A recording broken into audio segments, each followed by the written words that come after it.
So karon ani ata sa atong manukan guys, no? Agta, nalawag ta.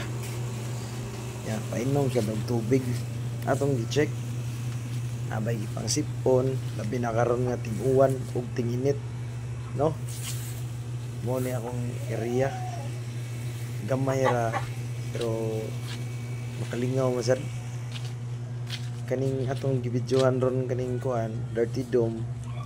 Mo ni ang nakuha na to gahapon ni Jason Garces, no? Mo ni siya 5 months old. Dirty Dome, light side. Atang totoo ko na tay padol gamay kay idlas pa kayo.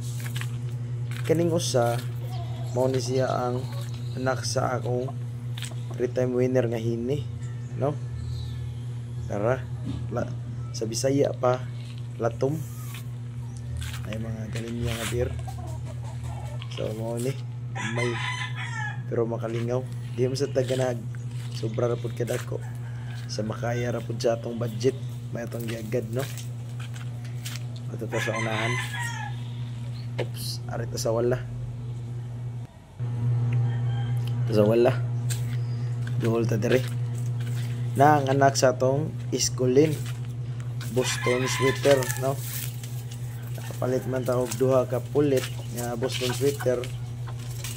So cross lang, ipaduol lang ato gamay ang papa sweater. Kay mo palit tarong October 17 sa Expo, Cebu Expo.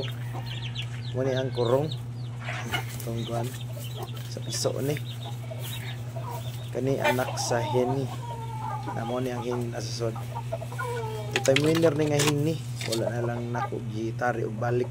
Kaning bayi Iskulin intact ang wingban. Itlog na tangan na to rice hal gamay. Aron dili kayo siya bloated sa hugaw. Ang iti magtunog-tunuban la. Kani 6 marker line. Yang laki Gilmore Hatch. Garcis na ang bayi. Ang laki kay PNR Game Farm, no? So nangita man tag laki nga sweater na ay mga anak dire pero wala pa na ko di kuan gihimong budkak. Mo ni atong mga 3x3 na limber. Mo ni ang usom, wala na ko gitari guwang na kayo, no? Nga kuan pa piso mga 2 months kapin. Kani 1-time winner.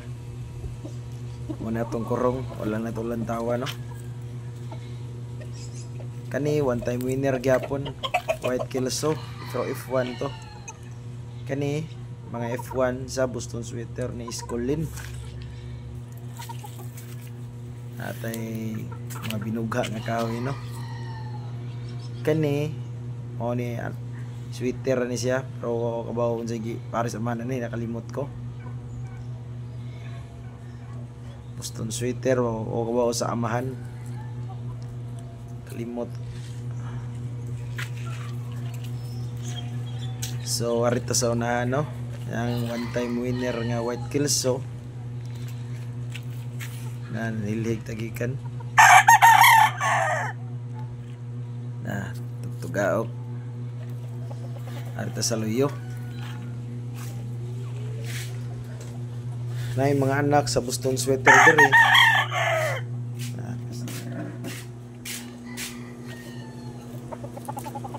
Nag-aabot mga itong kakuanan.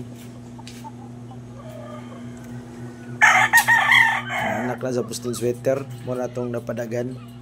Ang uban nabaligya na nang itlog pa ang anak sa 6 marker. Kani pusom ni nasa right side o gitari, no? Oversize na siya.